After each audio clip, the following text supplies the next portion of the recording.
I'm just gonna try to not sniffle too much and not cough too much, and hopefully we'll get through this.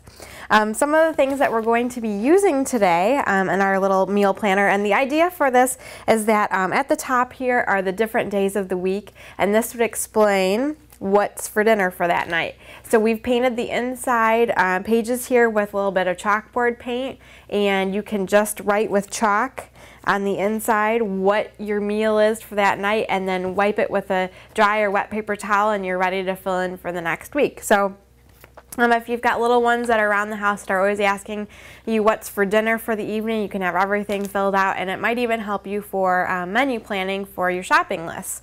So we are very excited to have this new paper line that we're carrying. We saw it at the CHA show a couple weeks ago. It's from Basic Gray, and it's called Nook and Pantry. And I've got some of the examples of the paper here. It's really fun, very vintagey.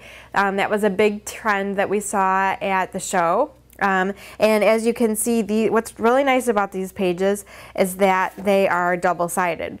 So you kind of, when you're purchasing paper like this, what's great is you get basically 2 different patterns for the price of one, and it really helps when you're trying to coordinate a whole project like the Delish meal planner, because then it basically is selected for you, the papers, and you don't have to think about what matches. They just kind of all flow together. So and then we thought that this was a great project to use our From My Kitchen Cricut cartridge. This is one of the new cartridges that just came out, and there are a lot of really fun shapes that you can cut out from this cartridge. If you're doing a family or a heritage recipe book, this would be a great cartridge to have.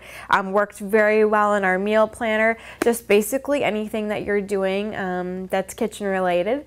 And we've actually also made little cocktail invitations from this cartridge because there's a little martini glass, but also there are cupcakes on here. There are gingerbread men cookies, so if you're wanting to make a holiday card with a gingerbread man, this would be a great cartridge to have.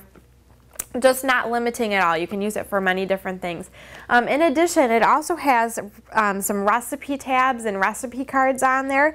So if you wanted to do a custom recipe box for someone, that would be a great idea. We have used the recipe tabs here today to mark our days of the week. So just a different use that you might not actually think of when you first see the cartridge, but as you can see, this cartridge is just very versatile. The other thing that you will probably be needing are some Zutter bind-it-all wires, and these are in the inch size.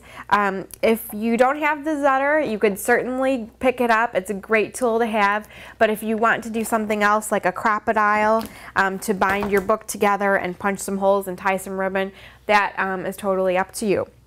When we did ours, we actually used the center punching method, and there are 12 wires here all together, so 6 on one side and 6 on the other, and we just marked our middle point of our page and used the middle guide. That's on your bind it all. There is a center guideline right here in the middle. So when you feed your page in and you've got that center of your page marked, it punches the holes accordingly. So that's the method that we used. Just a few other things that you'll need. We sell at Custom Crops also this graphics chipboard, and this is what we made our pages out of. This happens to be the white, and then it's kind of a craft color on the back, but you're going to cover it totally with paper, so it doesn't matter. And then also a new thing that we've been experimenting with is from graphics, these rub-ons. You can actually make your own rub-ons, and when we used the rub-on material when we made our little days of the week tabs. So I'll be showing you how to do that. So let's get started.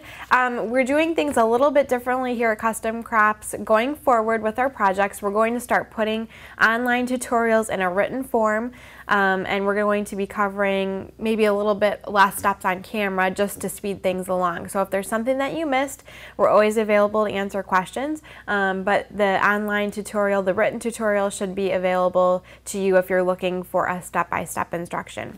So I will be showing you today how to make one of the inside pages and how exactly you cut this out using your Cricut cartridge. There's a couple different tricks that we use to get the frame cut out, and then the different paper that's the border paper. And then I'll also be going over with you the step-by-step instruction and how to use the rub-on. So let's get started.